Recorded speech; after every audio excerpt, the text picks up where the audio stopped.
I had no choice. I couldn't go against my mom. We had to do the busing. Yeah. We look outside and all the kids are running outside. And they're like, get out of the school. The niggas are going crazy. Get out of the school. Like this. I don't think there's nothing to be scared of. Next thing I knew, I was on the bus going to Charlestown.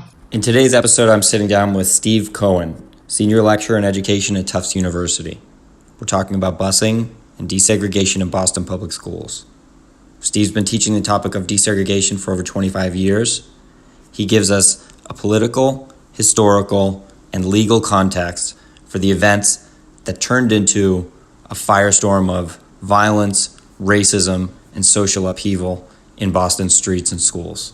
I'm a senior lecturer in education at Tufts University.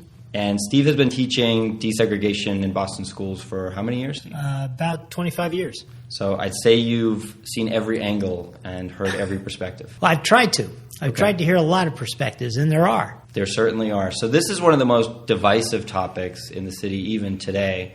Any posts around busing can usually spur some pretty heated arguments. So for myself, I did not grow up in that generation. I was born in 83. I graduated from high school in 2001. So it was far removed from me, but I still see the photos. I still hear the stories. So this actually is helping me kind of wrap my head around a little bit more of what really happened and what was a perspective at the time. So I was able to pull up some letters, and I'm going to post them on the site. I'll include a link with this. These letters initially, I think it came from Paul Parks.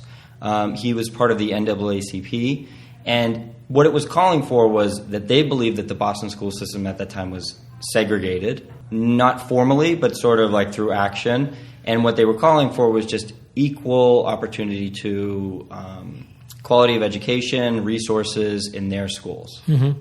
You know, what's interesting is, of course, this is starting in the 1960s. So we should really picture it in the midst of the civil rights movement, where segregation was seen as a Southern phenomenon. So we in the North, particularly if you were a Northern liberal, you saw the problem as being Southern whites who refused to give up their rights to their own schools and their own water fountains and their own bathrooms and their own checkerboards, right? That all those things were illegal by what was called de jure segregation, segregation by law. In the North, it was called de facto segregation, segregation by deed. It was referred to actually in a New York Times article once as segregation that occurred by accident. But of course it didn't. In fact, one of the things I try to impress upon my students, and I think they get it at the end, is that really I don't think there is a difference between de jure and de facto. Because de facto segregation didn't just happen. It happened because of redlining. It happened because of real estate practices. It happened because black folks and people of color were seen as threats to a neighborhood, people who had hurt property values, people who, frankly, weren't as good as white people. That was racism. And that was really the same as de jure segregation. It acts the same way. I would say that in many ways it's worse because it's a form of gaslighting where they're trying to tell you, well, we're not like the South. We're not segregated here. What are you talking about? You have every equal opportunity as we do. But in reality, there are all these underlying biases that were keeping people in a position where they really didn't have upward mobility. Absolutely right. And in fact, we can target a single day, which I noticed when I started teaching, and it certainly wasn't planned this way, but on June 11th, 1963, 4 events happened, actually 5 events if you count something that happens in Vietnam, that were really of historic importance.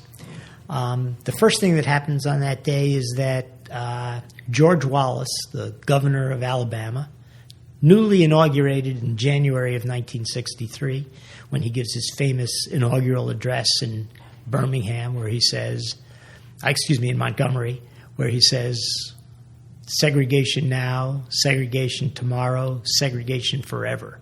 That's his inaugural address in 1963. 2 years after the Freedom Rides, 3 years after the sit-ins, he's still segregation forever. So the University of Alabama is the last public university in the South to desegregate. And it comes down to the day of June 11th, 1963, and George Wallace pledges to stand in the schoolhouse door to prevent Vivian Malone and James Hood from registering at the university. President Kennedy sends the National Guard in, nationalizes them, the Alabama National Guard, and Wallace, who has always pledged to stand there and refuse to let segregation be dismantled, has to move aside. He can't fight the U.S. Army, and those two students are registered. That's the first event of June 11th. Later that night, Kennedy gives a speech. I heard Ted Sorensen speak once at the Kennedy Library, and he talked about watching this event when Wallace moves from in front of the schoolhouse door. And Kennedy's watching this in his rocking chair, his bad back in the White House, and it's actually being filmed by a film crew who is filming a week in the life of Kennedy as president. And Kennedy turns to Sorensen after the students are successfully registered, and he says, this would be a really good time for that speech. And Sorensen, Kennedy's speechwriter, says, well, what speech? And Kennedy says, the one I'm giving at 8 o'clock tonight. Go write. And Sorensen writes this speech, and it's a nationally televised speech. And in it, Kennedy, I think for the first time by an American president, says not that it was legally important to desegregate, but that it was morally important to desegregate. I don't think any American president had ever said that. So Kennedy's speech is, I think, the strongest speech on civil rights ever given by an American president up to that time. That's the second event of June 11th, 1963.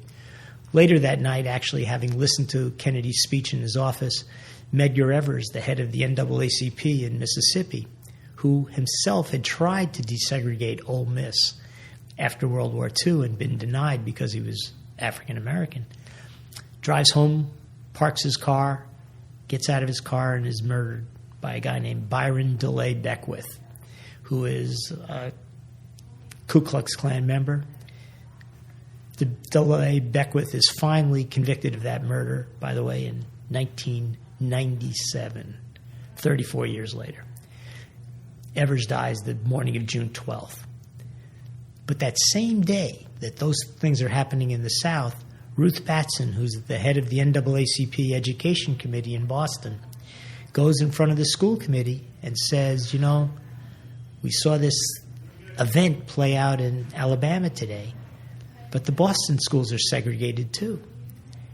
And in fact, she says to the school committee, remember, it's an elected school committee, she says to the chair, Louise Day Hicks, and the other members, I'm not blaming you for the segregation. That occurs because of other reasons.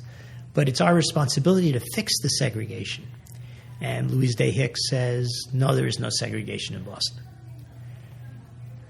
The NAACP actually calls a one-day boycott of Boston schools on June 18th, 1963, the next week, 1 week later, which is widely attacked in the press. How dare you keep your kids out of school? But they're trying to make the point that this is a situation that's not being dealt with. And in fact, Massachusetts won't use the S word. They won't say segregation. Segregation is Southern. It's not what happens here. So you see it on that one day, the difference between South and North. And that's really the start of the movement by the NAACP in Boston to get equal education, or at least equitable education. And we're not really there yet, but we'll see how Rohr, which was, do you remember what the acronym? Restore Our Alienated Rights. Which were basically, it was led by Louise Day Hicks, the school committee or the groups in Southie, white families that didn't want basically to segregate the schools. They didn't want to desegregate. Didn't want to desegregate. They reversed what the NAACP had done with them, and they started boycotting the schools and using the same tactics. And they talked about it. Right. By the 70s, when they were using those tactics, they always said, well, we saw this going on in Roxbury in the 60s. They set up free schools. They set up clinics. We decided to do the same thing. And it was sort of both wise and really showed how the lessons of the civil rights movement had spread. So the letters, I think, from Paul Parks I start seeing them around like 1965, 66, 67, and they start getting increasingly, you can't use the word threatening, but just like, we are no longer going to be asking and we're going to have to start taking action. So what were those initial actions? Was it the lawsuits? Was it? In fact, the lawsuits come later. After the one-day boycott in 63, the NAACP does another one-day boycott in 1964 on February 26th. And they actually purposely scheduled it for the winter because it's school vacation week in a lot of the suburbs. And they're hoping that some suburban kids will come in and join in support. When they boycotted the schools, they held their own freedom schools. And that seemed to be, it made a big impression. So, in fact, Governor Peabody of Massachusetts begins to step in, not the school committee. And he starts pushing for a commission. And a commission is set up called the Kiernan Commission that looks at the state of schools in Massachusetts, not just Boston. He's the governor. He's looking at the whole state. And he's looking at schools in Boston, and the phrase he uses, because he won't use the phrase segregation either, is schools that are racially imbalanced. Do you think you went to a racially imbalanced school, Jason? I don't know what defines it, but I would say I went to Somerville High School. Somerville High School at the time, I think, was about 13 or 14% African American, predominantly white, and then a mix of Hispanic and Asian students. So it shows how smart you are, because you're willing to admit that what you need to define is what racial imbalance means. And in fact, by the definition of racial imbalance, Somerville High was not racially imbalanced at all. A racial imbalanced school in 1965 in Massachusetts was defined as a school in which more than 50% of the kids were non-white. There were 55 racially imbalanced schools in the state. 45 of the 55 were in Boston. Where were the other 10, do you think? Surrounding Chelsea, Nope. Everett. Nope. I don't know. 9 were in Springfield, and 1 was in Cambridge. Okay. So one thing you recognize when you think about that is, of course, when we look at the demographic maps of today, we would immediately think of Chelsea. We'd think of Lawrence. We'd think of Lowell. We'd think of Holyoke. But Massachusetts was a state that was about 94% white in the mid-1960s. Massachusetts, interestingly, just to complicate our story, had elected a black senator, Ed Brooke, a Republican. Ed Brooke is still the only African-American who has been reelected to the Senate.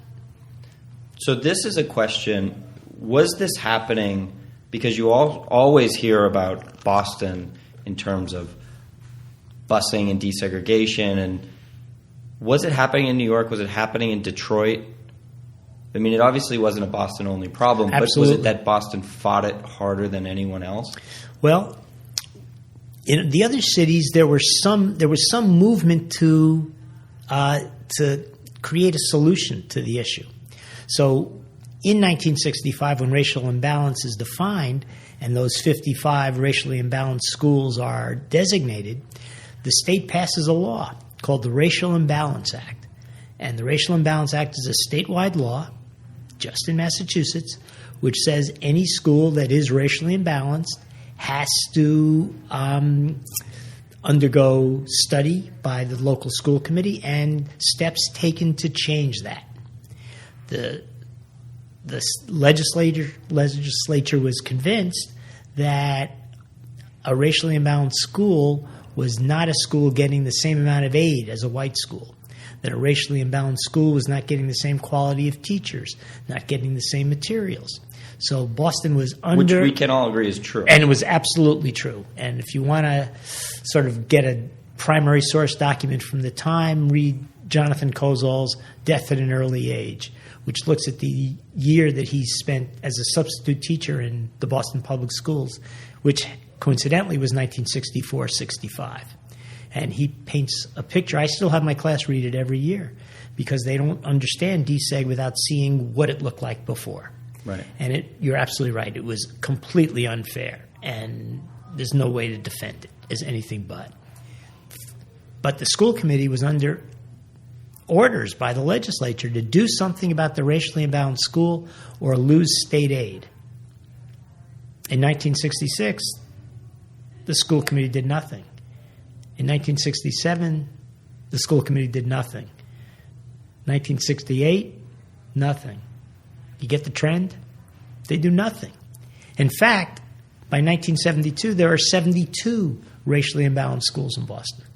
Because not only has the school committee done nothing to desegregate, they had actually purposely made schools more segregated. So if there were white kids in a changing school, in a neighborhood that was becoming more African American, Latinx, or Asian American, white kids were allowed to transfer out to a whiter school. Black kids who wanted to transfer to a whiter school were denied. Black parents tried to start taking action. In fact, MetGo, which you know, the Metropolitan Council for Education and Opportunity, starts in 1966 as a temporary measure.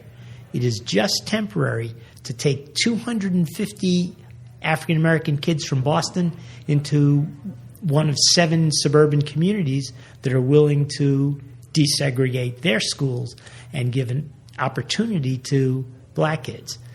The black parents who put their kids in MetGo didn't think their kids needed to sit next to white kids to learn, but they thought they needed to sit next to white kids to get resources, to get teachers, to get opportunity. So MetGo was temporary, set up in 1966, and we're now in, the 53rd year of this temporary program. So who was sitting on that school committee that was making these decisions? It sounds like they just made the decision of just keep ignoring them and push it down the track. And not only ignore it, make it worse. Right. The school committee was popularly elected. Many of the members of the school committee were from South Boston. And how did that vote work? Because, what were the demographics of the city of Boston who was voting on the school committee? Boston was still largely white. Boston, compared to Detroit and New York, for instance, that you mentioned, was a much whiter city. Boston suburbs, of course, were much whiter. The Boston suburbs, as late as 1970, were about 99% white, wow. Literally. So within Boston, black population was as low as 3% by 1940. It'd probably been 16 or 17. So right. It's like they had no chance of having representation on the school board. It was a citywide vote, so it was not zoned at all. Okay.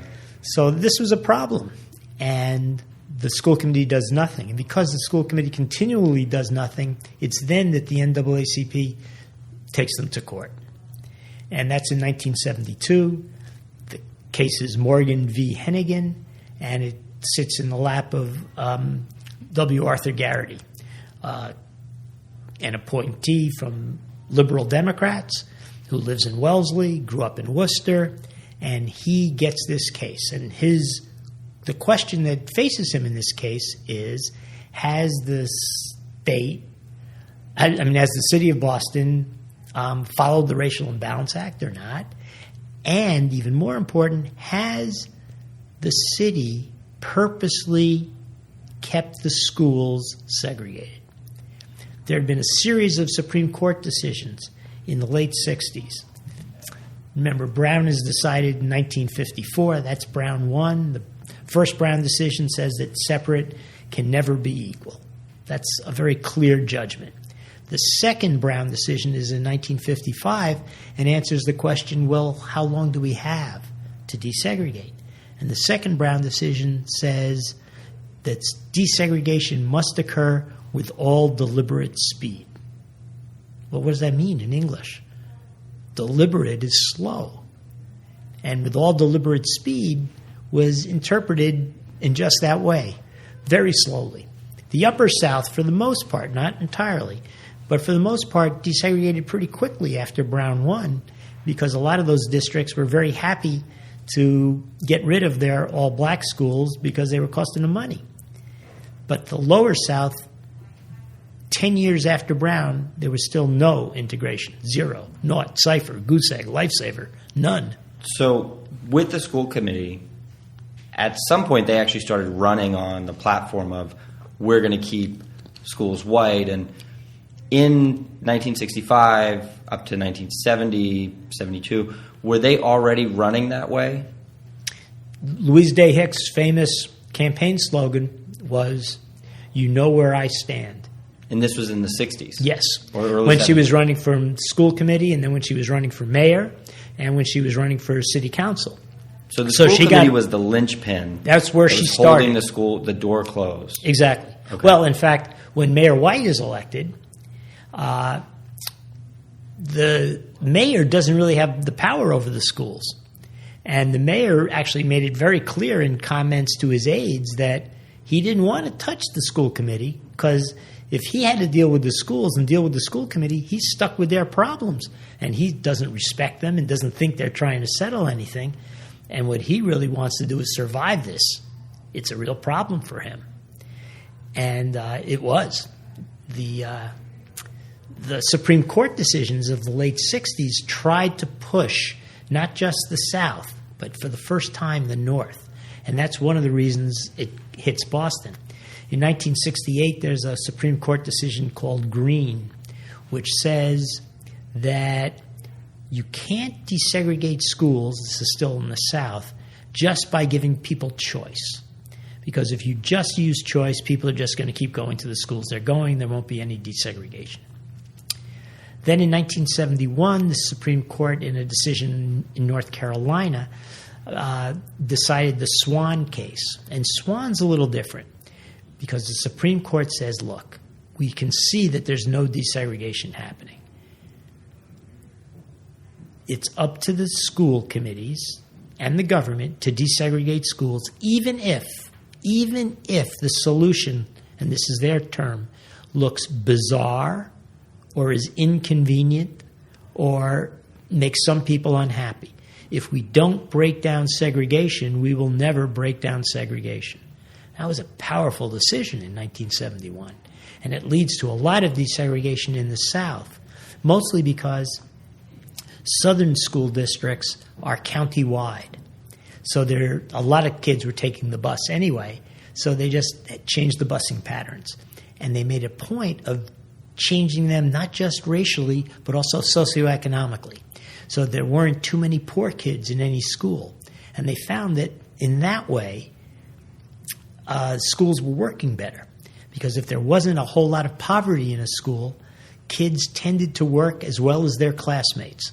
You know, if you think about Somerville High, it probably how much homework you did probably was determined by who was sitting next to you in that class. If everybody was doing homework, you probably did homework. If people didn't, you probably did. I think that's still true in my classes. Yeah. So it's an interesting thing. In 1973, though, there's the start of different decisions. In 73, the Keys decision is made, and it's made in Denver, Colorado. So this is the first one in the North, in a state that never had slavery. In fact, Denver's a city with not a lot of black people. But there are a lot of Latinx, a lot of Chicanos, as they were called at the time, from Mexico. And the decision in Keys was, if a school board, a school committee, whatever the governing body is, has segregative intent, that's their phrase, segregative intent in the way they assign children to schools, then the court can step in and do the assignment themselves. So that becomes the trigger for Boston. The question for Garrity will be, was there segregative intent by the school committee, and can you prove that? Because, I don't know what's in your mind right now. The only way I could know is if I could read your notes that you're making as I'm talking, or notes that you had in your book. Well, one thing I did want to actually bring up quickly is when Mayor White was first elected, I'm just going to bring this up. 67, I think. He takes over in 68. Because he's the mayor when Martin Luther King is killed in April. Exactly. So Martin Luther King, I think, was killed on the 4th of April? April 4th, 68. And James Brown had a concert scheduled in Boston the following day. The 5th. White's concern was that this concert could create rioting, it could get people stirred up. And so The solution that they came up with was, let's put this on television. They put it on GBH. And Public television. Will encourage less people to actually go out, so they won't be in the streets. People will stay home and watch this. And they certainly won't be downtown. Right. And Because James there Brown, had been rioting in Roxbury the night before. right. There had already been some dust-ups of violence. So James Brown requested $50,000 in order to do this. At the time, it was equivalent to asking for around $400,000 today. He said, if you're going to broadcast my concert because I'm losing all my tickets. And Mayor White agreed to do that.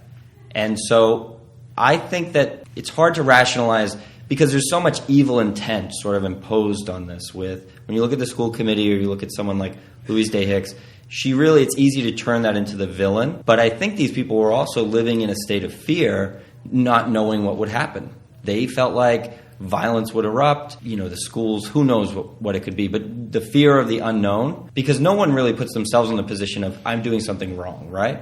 We always figure out how to justify our actions. So I'm just trying to put myself in that headspace of what were their real motivations? What were they really trying to do? Were they trying to hold black families back, or was it more a reaction of fear of not knowing what this would all lead to? Well, that's $1 million question, and I suspect we can't answer that for everyone, right? That we have different degrees of answers on this. It's certainly the question my students want to know in 2019. Were they all racist? Was this just about race? Was this about class? Was it about insularity? Is the fact that, in fact, Boston was a very insular place. Alan Lupo, who was a correspondent for the Globe, a journalist for years, wrote the first book on Deseg, I think, in 1975. And he was interviewed extensively for Eyes on the Prize, and I had a chance to work on that series. So I met Lupo. He was a very funny guy.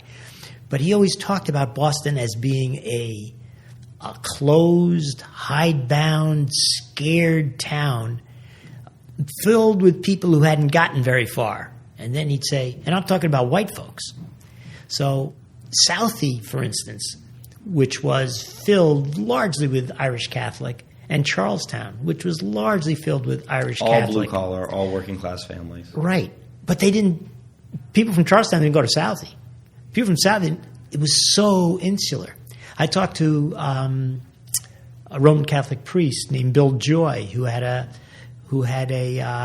parish. He was at St. Mary's Parish in Charlestown, one of the three in Little Charlestown.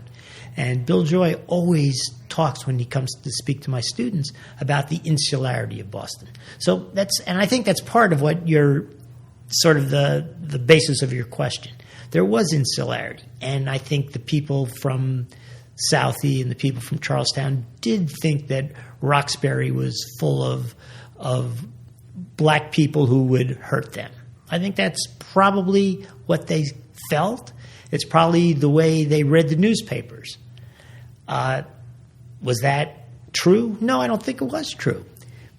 But, one of the things we know about history is that what's true in history isn't nearly as important as what people think were true. Were some of those people virulent racists? I don't think there's a question. If you look at school committee records and read the words of John Kerrigan, I don't think you have much chance of avoiding the conclusion that this was a racist individual. There were others for whom perhaps class became the issue. As they thought about Deseg in Boston, they saw poor black kids and poor white kids and poor Asian American kids and poor Latinx kids being bussed around the city while people of means lived in the suburbs. Why weren't they involved? Well, people with money sent their kids to private school. Weren't they involved? So this was a separate law, they saw it, for the poor than it was for the rich. And there was one more Supreme Court case that was very important here. And that was in 1974, right before before Garrity makes his decision. So remember, Garrity gets the case in 72. He doesn't deliver his decision until June 1974. By the time he's delivered that decision, the Supreme Court, now a Nixon court, because Nixon had been elected in 68 and had the opportunity to appoint a bunch of justices to the Supreme Court who were conservative. They made an anti-desegregation decision, the first one since the Brown. Brown was the beginning of desegregation, and the Milliken decision of 1974 is an anti-desegregation decision. They look at Detroit, and you asked about Detroit, so it's fitting to mention this. Detroit had come up with a plan, because Detroit was a much blacker city than Boston, in which black kids from Detroit would be bused into the suburbs, which were virtually entirely white. And the Milliken decision, 5-4, so a 5-4 decision. Brown had been unanimous, Green unanimous, Swan unanimous, Keyes had been 7-2, but Milliken 5-4 the other way says this is an illegal plan to bus kids between the cities and the suburbs because the suburbs did nothing wrong. Why should they be involved?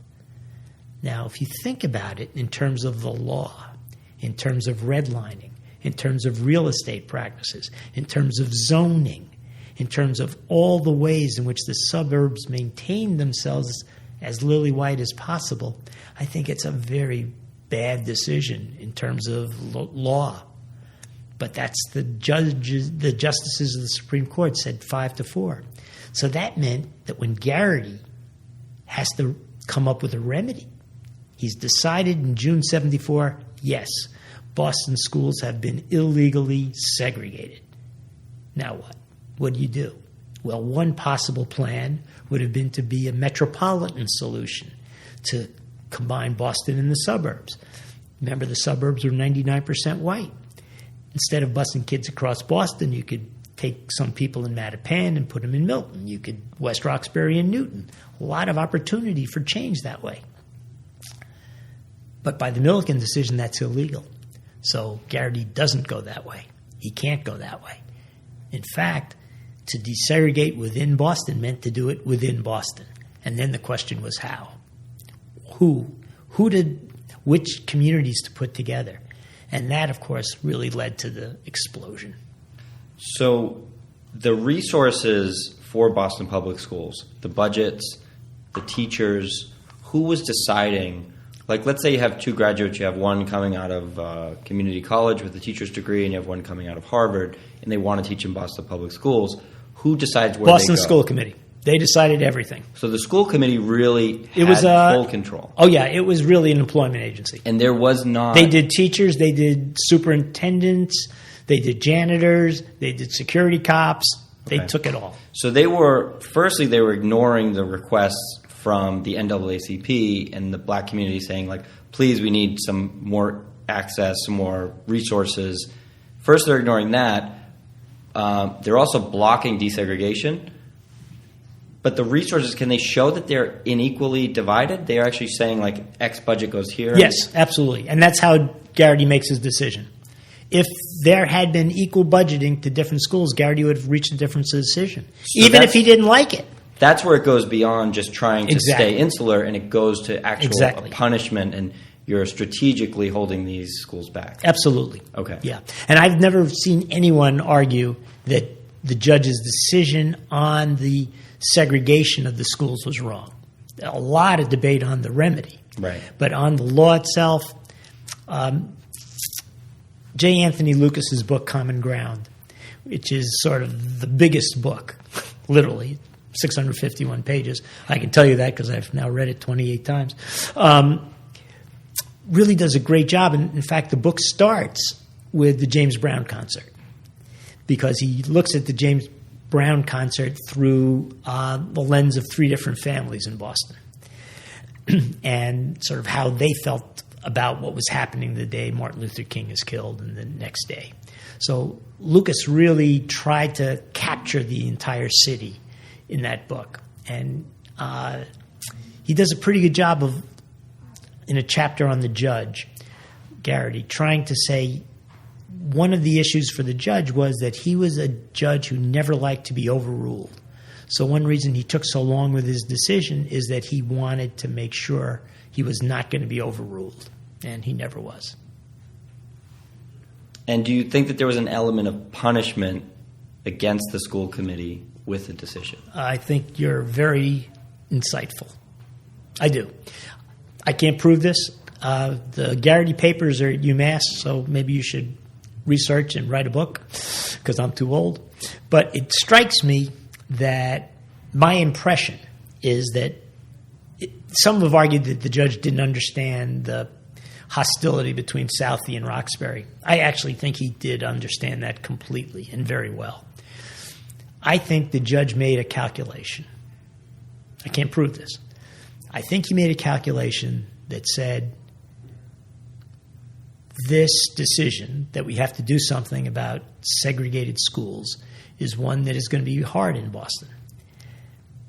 If the one plan that exists had been written up by Charlie Glenn, who was at BU, and that had sort of sliced Boston like a pie and had put Southie and Roxbury together, the poorest and biggest African-American community with the poorest and biggest Irish-American community.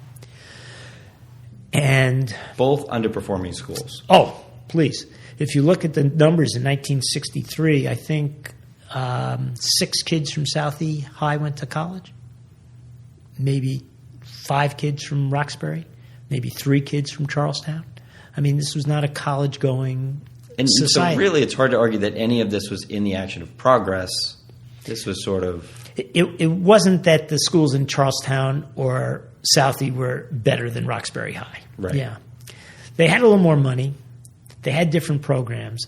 But the real tragedy, I think, of deseg in Boston is that at the end of the bus line there was nothing. And that was the real problem. But when Garrity looked at it, again, this is supposition on my part, I think he felt that if he went with Glenn's plan and had Southie and Roxbury linked together, that the school committee members, many of whom are from Southie, would say, let's do something else, and that they would take ownership. And I think they called his bluff. They refused to play. And when they refused to play, all he had was that plan. And when he had that plan, it became the judge's plan. It was never the school committee's plan. So the school committee took a hands-off attitude. And when the school committee took a hands-off attitude, the mayor stayed away. The governor stayed away. In the Eyes on the Prize series, Bob Kiley, who was deputy mayor, says, and it's a great phrase, I think, he said that when deseg started, the leadership of the city took a walk. The businessmen took a walk. The mayors, the governor took a walk. The clergy took a walk. And it only left the poor people to fight about it. And in a way, it aggravated the claims, right? When no one else cared, then suddenly Southie became dear old Southie. And Roxbury High was dear old Roxbury High, though no one really felt that way. You know, when you sort of look at what happened, white students who went to Roxbury, and few did because they boycotted, were generally welcome there, particularly at the beginning. Black students who went to Southie High or Charlestown High the next year, because Charlestown wasn't involved in 74, not till the fall of 75. But when black students went there, they were not welcomed. Right. In fact, they were attacked and... well, there's the photos of, the photos are horrible, the racial epithets, the bodies hung in effigy. And it's that part that sort of makes one recognize that it might have been class, it might have been insularity, but it was also racism. Because the way blacks were targeted was racist. Yeah. I'm going to do my best to try and actually get some voices of people who were part of busing, students that went into, white students that went to black neighborhoods, black students that came into white neighborhoods, and kind of get a perspective. I know some people that were sent to Dorchester. They went from a predominantly white school to a black school, and, they were beat up regularly. They were intimidated. They felt out of place. I think that's natural that anyone would, but I'd really like to actually hear what people say about it and kind of get as many perspectives as we can, on it. Yeah, I mean, all of these things happened. Well, we were both teenagers at one point. Teenagers are assholes, typically, right? Well, not me, Jason. If there's any opportunity or semblance for someone to assert any dominance or intimidation, or it's going to happen among especially, teenage males, 15, 16, 17 years old. So it's natural, I think, that would occur. And I think it's probably just heightened if you're a minority one way or the other in those schools. And I think it was heightened by the fact that adults were not adult. Right. So, in fact, there was a lot of permission. In fact, a lot of kids... Oh, there was encouragement. Exactly. In neighborhoods like Southie, it was... Yeah. I mean, we'll have the photographs up, but, it totally nationalized these neighborhoods where they had their banners, the South Shore against organized busing, and, they had merchandise and pins, and it was really a full-blown... I don't know how far you could stretch that from a Ku Klux Klan meeting, or it's the same identity of we are white people against black people. Though, of course, it is interesting, right? Because George Wallace came up to South Boston, and the Klan actually tried very hard to recruit in Southie and Charlestown. And, the Klan has a pretty strong anti-Catholic strand as well. And a lot of the folks there said, no, that's not us. That's not us. We're not that. So where does that identity split? Because it's northern racism, right, versus southern racism. No one in Boston would ever consider or even think twice about connecting themselves to a redneck hillbilly Ku Klux Klan. But then you have, South Shore Citizens Against Busing. Like, what's the identity there? That's interesting. Well, a guy named Ron Formisano wrote a book a couple of years after Lucas, in which he talked about those neighborhoods like Southie and Charlestown, and he described them as defended neighborhoods. So he would argue that it was sort of territoriality, that it wasn't that they were opposed to black people, but this was their school, and they didn't want to be forced. One of the interesting aspects, and again, we don't know what would have happened, many of the white folks in Charlestown and Southie were vigorously opposed to sending their kids to Roxbury. Many of the programs in the earlier 60s that had done desegregation had made black kids move and let white kids stay where they were. If black kids had gone from Roxbury to Charlestown and Southie in numbers, but Charlestown and Southie kids hadn't had to leave, would that have made a difference? I don't know. Some claim yes. Hard to know. We will never know, actually. But it's an interesting question because, of course, if you think about it, those early programs in the 60s put all the burden on black kids to leave their neighborhoods. Well, white kids would stay. And that was an issue in New York, for instance. There were a lot of programs like that. In fact, here's an irony for you. Ted Landsmark, who is the recipient of that famous American flag in his chest and face in 1976 on City Hall Plaza, the Pulitzer Prize-winning photo that's called The Soiling of Old Glory. Landsmark was from New York and had actually been bused as a black kid out of, I think, Harlem down to a whiter school. And I think eventually he went to Stuyvesant. But that wasn't the way it could be done in the 70s. And I think that's true. It's also fair. Why should only one group have to do the moving around? Yeah. Well, but there is a lot of truth to that. Even Somerville and Charlestown, for generations, had these warring kind of gangs and tribes. I mean, the Irish gang wars. And you've interviewed them. Right. The Bobby Martini interview that we did, he talks about shootings, stabbings, all of these, even into his age, up into the 70s and 80s. But the Irish gang wars were between the McLaughlins and Winter Hill, Somerville and Charlestown. Can't find a black person there. Right. And so I think when you compound that, there is an element of just territoriality, of this is our neighborhood and we fight for it. We have an identity around it. We run it. And we run it. And then you're adding in the layer of race. It's really explosive. It's it's gunpowder. And I've always thought, and I don't think I can prove this either, but it does seem to me that at bottom line there was also a worry about jobs. The feeling that because kids from Southie High and Charlestown High, for instance, were not going off to college, many of them were looking for civil service jobs. They were looking for union jobs. And the fact that they were from Charlestown and from Southie was a big in for them. And I suspect at some level there was a fear that, if black kids are coming out of those places, then they're competition for jobs. Right. And I don't think that's irrelevant. I think that's part of the issue too, particularly in a Boston in 1970, which is not the Boston of 2019. It's not a thriving metropolis. Boston in the late 60s, early 70s is a pretty, as Lupo would put it, a hard scrabble operation. Yeah, well, there was, I'm sorry, what was the book that you'd recommended to me before this interview? I'm going to bring it up quickly. But he was saying that Boston was in a position where, industry had fled, white flight had began, and the city was in a real Jim downturn. Vrabel. Yes, Jim Vrabel. People's History of the New Boston. Exactly. And he was saying that, the city was not in an optimistic place. Absolutely. Everyone was really looking at, things are bad and they're probably going to get worse. And they maybe saw this desegregation as something that would speed that up or be one of the pieces that made it, really collapse as a place to live for them. I think that's right. Okay, so we are at a standstill right now, or Judge Garrity is essentially holding up the big stick at the school committee and saying, listen, here's the worst case scenario that I'm going to do to you if you don't do it on your own. And they stand their ground, refuse to budge.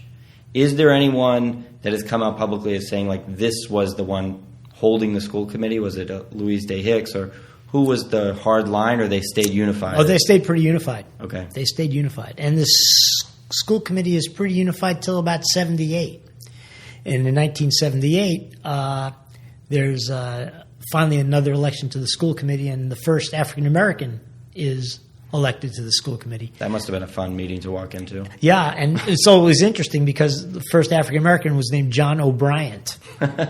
So one wonders what the polling said. A little bait and switch there. One wonders if John O'Brien ran a stealth campaign. I was here, but I don't really remember it because I wasn't a citizen. No of photos, Boston. please. No. Yeah, I wonder. It makes you smile, but it is pretty funny to think about that. That's the first African-American elected. Right. And you can't go over the wall, go around it. Yeah, and the judge is really in charge of the schools for another decade or so. To the late And 80s, so early 90s. they stand their ground. He lets the hammer down, and now busing begins. Yeah, 1974, fall of 74. fall of 74. That's phase one. Okay. And then there's a lot of controversy. And are a lot the of riots debate. instant, or Instant. the protests? Day one at South Boston. It's sort of but it's an interesting journalistic question. It's that old question: if 300 airplanes fly into an airport and one crashes, the headline says airplane crashes, doesn't say 299 land safely. In fact, in most of Boston, it was quiet. Maybe not friendly, but quiet. But at Southie, it was riotous. And it was Southie, of course, that made the headlines. It was Southie that the new president of the United States, this is September of 1974, Richard Nixon has resigned in August, and at Gerald Ford's first press conference, he condemns the judge's decision. He says, and he uses the term busing rather than desegregation, he says, I've never believed in, as he put it, forced busing. Opponents always called it forced busing, I guess to distinguish it from regular busing. If I ask students in my class how many took the bus to school, well, every one of them who grew up in suburbia took the bus. I said, so you were bused? Anyone protest that? Of course not. Right? So it was never the bus. It was never that people didn't like riding on school buses. It was always about who was on the bus. There was a sign, that African-American kids used to carry on occasion that said, it's not the bus, it's us. And, I think that's a reality. So when DSEG starts in 74, and then there's a big discussion of what's going to be the next year, because only part of the city's involved the first year. There's a whole long saga that Lucas talks about that's really important to think about before phase 2 desegregation starts in the fall of 75. Which communities? How are they going to be linked? Would they bus more kids or less kids? And interestingly, Eddie McCormick, who was the nephew of John McCormick, who was Speaker of the House, a representative from Southie, is one of the masters who's trying to work out this program. And he thinks he has a good solution. But Garrity's pretty rigid. And I think Garrity, again, saw McCormick's plan as one that called for less kids to be bused. And to Garrity, that would look weak and look like a defeat. And what was Garrity's background? Garrity's a liberal Democrat. He is, Lucas in Common Ground likes to make a big distinction between the Irish who live in Charlestown and Southie and what he calls the lace curtain Irish. The two-toilet Irish. The two-toilet Irish. I was being clean for your show here. And so he made that big distinction, and that was who Garrity was. So there was a class element there. I mean, people from Southie would go out and demonstrate outside Garrity's house in Wellesley. And rumor has it that your friend Whitey Bulger took some shots at the house, too. They also say he took shots at the Globe, but, it's hard for me to say. But not my friend, for the record. Oh, good. I didn't think so. Or anyone's friend, for that matter. It appears. But, it was interesting. There are stories told of the influence of the gangs in Southie during Deseg, and that eventually the gangs got tired of having all the troops, and that one way things got quieter in the late 70s is they called off the troops. They wanted the police gone so they could get back to making money. I wouldn't put it past them. And did Garrity at any point ever acknowledge or reflect on the decisions and say, I could have done it this way? Or not that I've seen. I mean, he may have. His papers, I'm sure, would be interesting. I haven't seen them. He certainly, I think... Because no one can argue that this was done right. The remedy. The remedy. Yeah, I don't think anyone can argue the law was wrong. I think he made the right decision. The remedy is, I think, one that was questionable, though one of the big issues is that, again, the judge was left on his own to sort of figure this out. Right. There was no checks and balances. And there were no other institutions working. Ruth Batson, who in a way started this by being head of the NAACP Education Committee, said that one thing she always harped on, and I think she was really right, she said nobody in a position of authority in this town said this was a good thing, that it's good for our kids to go to school together, it's good for our kids to learn together, that there's a lot of obstacles in Boston against people of color and that those things should come down. She said there was no official encouragement of anything. And she said it was official neglect. And I think she was right. So I think Garrity in many ways is scapegoated. I don't think he was perfect. But one reason Boston story is different from New York story or Boston story or any other city that was segregated, and they all were segregated, was that the leadership in Boston didn't play. Even in the Eyes on the Prize piece, the one who does reflect on this is White. And Mayor White says, I realize now it was sort of a moral issue, and I acted politically. And I think he's right. That's exactly how he acted. Right. And, that was successful. He did have 4 terms. Couldn't have had 4 terms if people were disgusted by everything he did. They weren't. Well, yeah, and he would have lost the white vote if he were... Probably. Yeah. And he was very afraid of that. And in fact, Lucas's book argues that White moves closer and closer to the white citizens of Boston in the longer he serves as mayor. And Kennedy in 1964, you said, gave his speech saying that this is a moral issue. 1963. Remember, Kennedy's killed November 22nd, 1963. But that still couldn't stretch to Boston. Right. Even in his adopted town. In fact, to look at a place like Charlestown, right? Kennedy was originally a congressman from a district that included Charlestown. He hired people like Dave Powers from Charlestown. He was seen as sort of an honorary citizen of Charlestown. And Teddy Kennedy was immensely popular in Charlestown at first. By the 70s, Teddy Kennedy loses Charlestown. That's a very strong Democratic place. They were not voting for Teddy Kennedy. In 1974, because of his support for deseg. Yeah, exactly. When Teddy Kennedy shows up, there's a big rally at City Hall Plaza in 74, a couple of days before deseg begins. And Kennedy bravely shows up. He had been invited, Ed Brooke had been invited, the other senator, both in favor of deseg. Kennedy shows up, and he's not allowed to speak. They won't let him talk to the crowd. And as he walks into City Hall, people start throwing things at him. They throw tomatoes at him. As he walks into the building, people have their hands and smash the glass. They break the glass windows. That's a big trick of City Hall. And they're screaming at Kennedy. They're screaming at him, "Put your one-legged son on the bus." Kennedy's son had lost a leg to cancer. They call Kennedy a murderer. This was 5 years after Chappaquiddick. Not the way you'd expect a Democratic senator from Massachusetts to be taunted. But this, for me, is where this goes beyond just race. Mm-hmm. These people had something that they were holding on that this represented to them. Whether it was safety, security.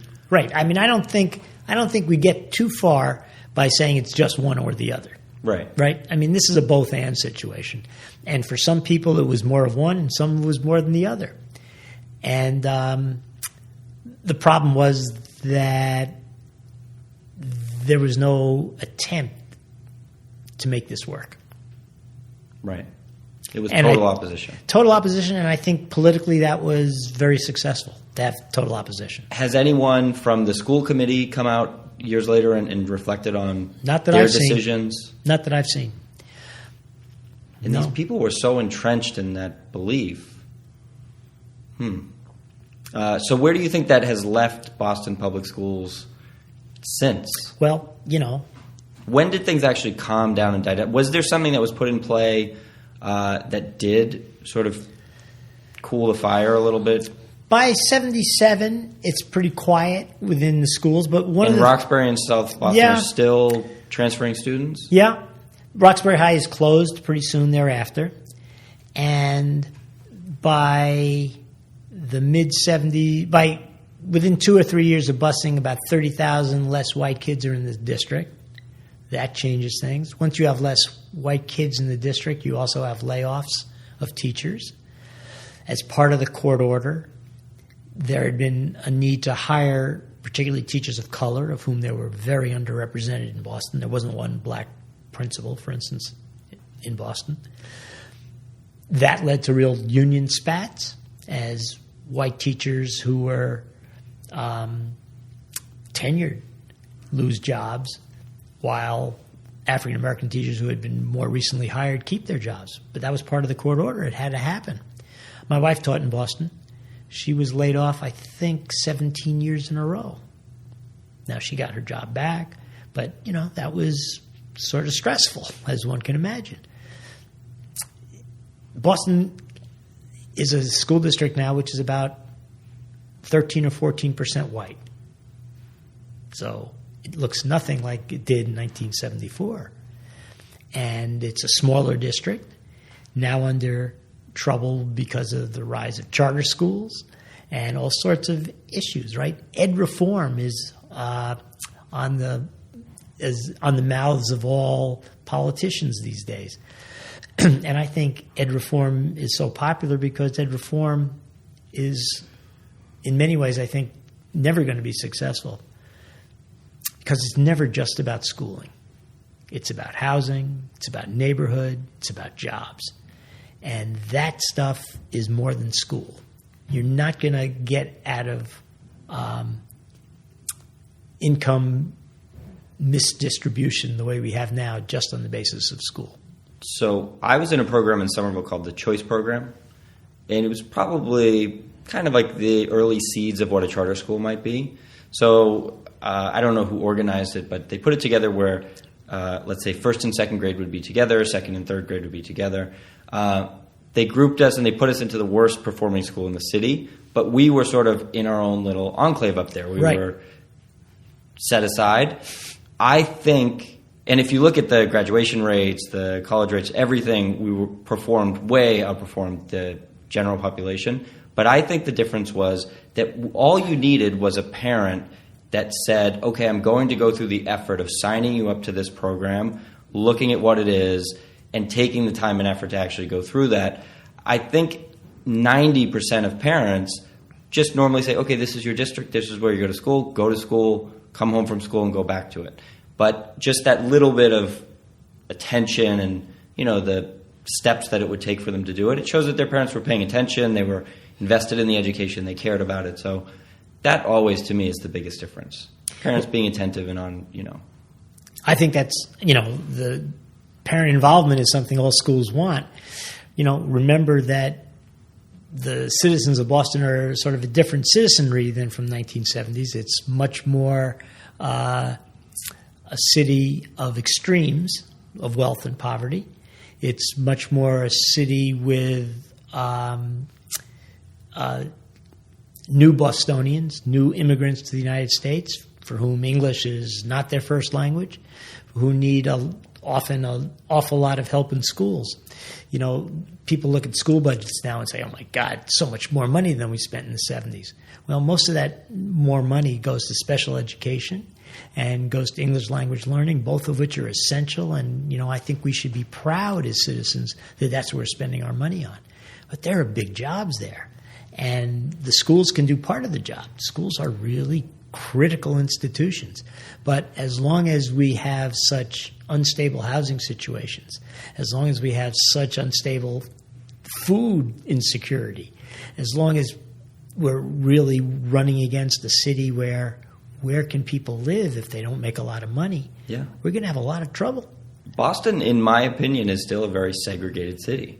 It's less segregated than it was. It is, but if you say Roxbury, Dorchester, Mattapan, it was clearly identified that there was a section of the city that was predominantly black, and that was due to redlining, all those practices, absolutely. Right? That was not accidental. But growing up in Boston, you never assume or think of yourself, oh, well, that happens in the South. That's not here. Exactly. But in reality, it's did. pretty clear. Absolutely. And you've taught in public schools for years. Mm-hmm. Did you see with students that were coming from underprivileged families, maybe single-parent homes, black students, white students, what's the biggest struggle? Because this is the part that I hear, and it's not a white or black thing, but it's a underprivileged thing, undereducated. People can be more violent. People can be more prone to temper tantrums. They're not able to really manage emotions, whether it's insecurity. How do you navigate that in a school setting? And if I have children, I don't want them going to school with kids of any race that are going to be acting that way. More drugs, more sex, early pregnancy. How does that all play in together? Well, those are the educational issues of the 21st century. They were also the educational issues of the 20th century. We used to deal with it very easily in the 19th century. We just kicked the kids out of school. And, out of 100 kids in school in 1900, 95% of them were in elementary school, 4% of them were in high school, 1% of them were in the university. That's not the demographics we have now, right? We have much more even distribution among those three levels. So, I do question part of the assumption of your comments about sort of limiting those sort of asocial behaviors to those who are poor. And I know you're not... Oh, no, they're not exclusive. I'm saying... Exactly. But they're also not non-exclusive. Exactly. So. No, all parents, right? I mean, the most important thing as a parent that you know about your student, and this is sort of what I was saying before about homework, your kids generally perform about the same as the kids in their class. So when you were in the choice program in Somerville, that was a self-sustaining model that really helped everybody there succeed. Well, that's what we need for all kids, right? I don't think that's impossible, but you know what? It costs money. So here we have Massachusetts that passed the Ed Reform Act in 1993 after the McDuffie decision. And the McDuffie decision was revisited in 2003 in the Hancock decision, in which at first the first judge ruled that we need more money for education. And then it went to the Supreme Judicial Court, which said, well, let's let ed reform work a little longer. Well, we're now 16 years past that, and they're talking about more money for education right now. Charlie Baker has brought that up under duress as the legislature started to push him. But again, I think it's not going to work if we're just looking at schools, because the school is part of the community, and we really have to do all we can for schools, but we have to really make sure that we're talking not just about education reform, but urban reform. And that's where the money's got to go. So in urban reform, do you think that those kids are getting conscious and unconscious messages of where they fit in society? Oh, absolutely. How they should act, where they should live? Oh, yeah. And where do those messages come from? Is it from their own communities reinforcing it, or is it from... They get it everywhere. They get it everywhere. I mean, you can't walk into Charlestown High, where I work on in the fall on Thursdays, and then go to a suburban school and say these things are the same. They're not the same. And the kids know that. Right. Right? And there's a message there. There's a message there. What counts and what doesn't count. And, it's the same message when, I always feel it's like the same message that kids get now from all this, what I think is extra silly testing, right? When a third grader gets the report that he needs improvement. Well, what third grader doesn't need improvement, right? Everyone needs improvement. What does that mean, right? What great advantage have we had by labeling them as such? Teachers know what's going on in their classes. And with small enough classes, with skilled enough teachers, we can do something about the educational aspect. But if kids are going home to a food insecure home, that's a bigger issue. Suddenly that becomes a lot more important than doing your math homework. Yeah. Well, I don't mean to make it racial. No. But I don't think it is. Point to some ethnicities that really strive in a family setting of Asian families, especially Chinese, Japanese, Korean, Jewish families. They seem to have somewhat of a different approach. You hear the Tiger Mom idea of focusing on education, the values that they teach. Over time, those families seem to, at least statistically, rise above and make it into upper classes and make it into, owning businesses. And do you feel like that's missing in some communities? I'm just trying to find the real gap of what makes things different. And personally, growing up, in a working class blue collar family, I have friends who had maybe were encouraged differently. Whether talking to guys like John Bano, who focused on being tough and having a reputation, versus someone who was taught, get the best grade you can in school, and your pride will come from the college that you go to. And there's a whole range of that. There is a whole range of that. I'm sort of fairly uncomfortable with assigning them to particular ethnicities. I agree, but I'm just using a couple as examples that I've seen that it does seem to be a consistent focus. A focus on education, focus on hard work, and stay away from a lot of the trappings. Well, I think part of that, if you think about it, part of that is you focus as a family on what has gained you success, if you've gained success. And if you haven't gained success, it's hard to trust in a system. Right? So, you didn't want to make it racial, but sort of think about it this way. If, in fact, African Americans have faced all these obstacles and all these disabilities for generations in this country, it's hard to believe that you actually can trust those institutions. So if you don't think the school's going to help you, why would you listen to what they're telling you? Exactly. And if the examples you see in other families are, well, if we do this, then there can be some success, we can make it, that's a pretty powerful message. A sociologist named Steven Steinberg wrote this piece that really influenced me years ago, in which he sort of was looking at an old argument that said something to the effect that there was a big difference the way different ethnicities dealt with the women in their families, that some ethnicities allowed their women to be maids in the households of others. And that showed a certain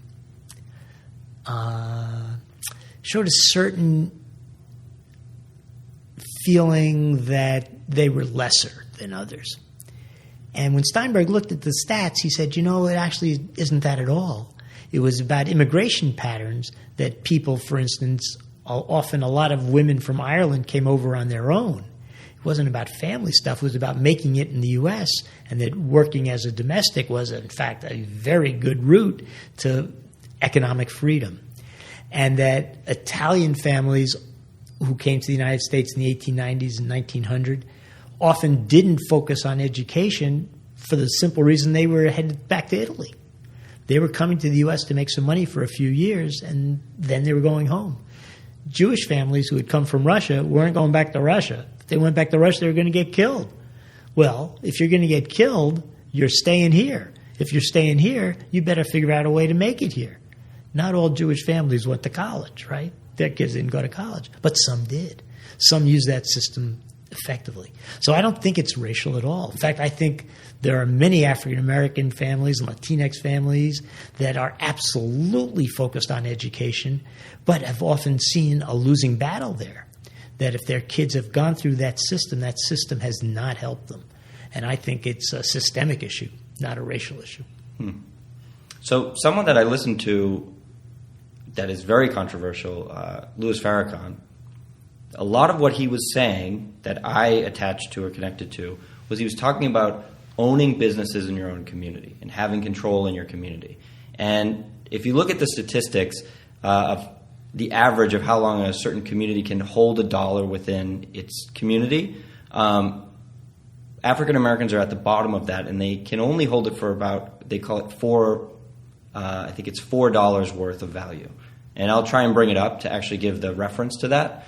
But what he's saying is the Chinese store owns the food that you're buying. The Korean people own the nail salon that you're going to. The bank owns this. You have to have ownership in the community so that you can maintain some of the wealth and have control over your life and what's there. To me, that resounds exactly with what I hear from Chinese families, with what I hear from Jewish friends and families. So there is something there, but he was just kind of exiled as someone that could not be listened to anymore. And well, I mean, certainly many in the African-American community listened to him. But, think of it this way. The Boston Globe did their study last year on race in Boston, right? And their findings were the average white family in Boston had an average wealth of $280,000. The average black family had wealth of $8. Right. And that's not about not caring or not wanting something. That's about, in many ways, the way the white family gained wealth was through the GI Bill after World War II. African Americans were not, for the most part, eligible for the GI Bill. But don't you think that a lot of it So when the middle class rose, right, this was a working class country at the time of the Depression, became a middle class country after World War II, mostly fueled by government spending, by the GI Bill, by suburbanization, and African Americans are left out of all of those, all of them. And when they came to a city like Boston, right, there was hardly any blacks here in 1940. When they came in 50s and 60s, in 1950, most of the people working in Boston were working in mills. By 1970, those mills are gone. Where are they going to work? There's no work. So it's an economic change. It's not, I think, about supposed ethnic work ethics at all. Not me. I don't buy it. It's not only the work ethic, it's just the tool and the focus. I think it's much more a question of economic timing, discrimination, obstacles, and unfair practices. That's what I'd say. Okay. I still fall on the side of home teaching is very valuable. Oh, I wouldn't. I think what you're taught at home. Of course. There are lots of reasons behind all that. But in terms of upward mobility, there has to be some strategy. And I think you're so right to say that, well, if you haven't seen success, how do you know what the road to success is? Well, in fact, you've not seen roads of success. You've seen obstacles Right. purposely put in the way. Every road Leads to disaster. Exactly. Yeah. Exactly. And how do you trust in that, right? Because if you're going to invest in education, it takes a lot of work. If you're going to invest in building a store, buying a store, well, you know something about business much more than I do. You know that took a lot of risk, takes a lot of guts, takes a lot of hard work. But you don't do that unless you can see somewhere that's going to work. So, of course, home stuff always matters, but I'm really wary of putting it on sort of racial, ethnic teachings. Okay. My life has sort of shown me that groups are more similar than they are more different. Oh yeah, absolutely. Everyone wants the same. And anything that you've seen that's working in education that has turned around bad schools? Good principles. It's amazing what a difference a good principle makes. I think there are a lot of very exciting things in school. I think testing is not one of them, and I think that's been a bad road for schools. Okay. Are you referring to like the MCAT? Yeah. Okay, yeah, I didn't remember that. I'm rolling. Yeah. Yeah. Standardized. What about mentoring? Are they like? Oh, they're great if you can sustain it, right? Mm-hmm. One of the hard things in a kid's life, if a kid's living in an unstable environment, is more instability, right? So schools that are underfunded tend to have long-term subs rather than real teachers, or a parade of teachers. That's really tough. And if you've sort of not had a teacher in fourth grade that you could trust would be there every day, you go into fifth grade thinking a little differently, I think. So, well, that was desegregation and more, busing in Boston, and more. Yeah. Thank you so much, Steve. Is there anything Thanks, else that Jason. you'd like No, to say, or that you? What's the future of Boston public schools? Do you think it's getting better or worse? They're once again looking for a new superintendent, and I am not. I'm not particularly optimistic until I see different funding formulas. I mean, maybe that's the last word. We should all just think for a second about the way we, in this country, fund public education, which is based on property tax. And we're really saying that kids in wealthier areas are worth more than kids in poorer areas. And once we've said that, a whole lot of things follow inexorably that I think we don't really, really want to see. If we're talking about equity, if we're talking about an even playing field, if we're talking about opportunity, that is never equal if some districts are far, far richer than others. And I think there's no reason for us to fund schools this way. And your kids all went to public school in Yep. Cambridge? Yep. Wow. And And do you want to them- give us a rundown of your kids and their education? Well, I have one who didn't graduate high school because he refused to take the MCAS, and he's a doctor. And I have one who has a doctorate in history who's teaching high school history and doing well. And I have a daughter who has a master's in ed and is working over at the Radcliffe Institute. So and when the oldest went to Ringe, actually Ringe wasn't accredited.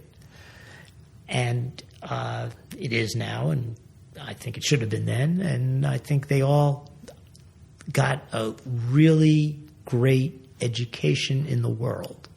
So you're a proponent of public school. I am. It can work.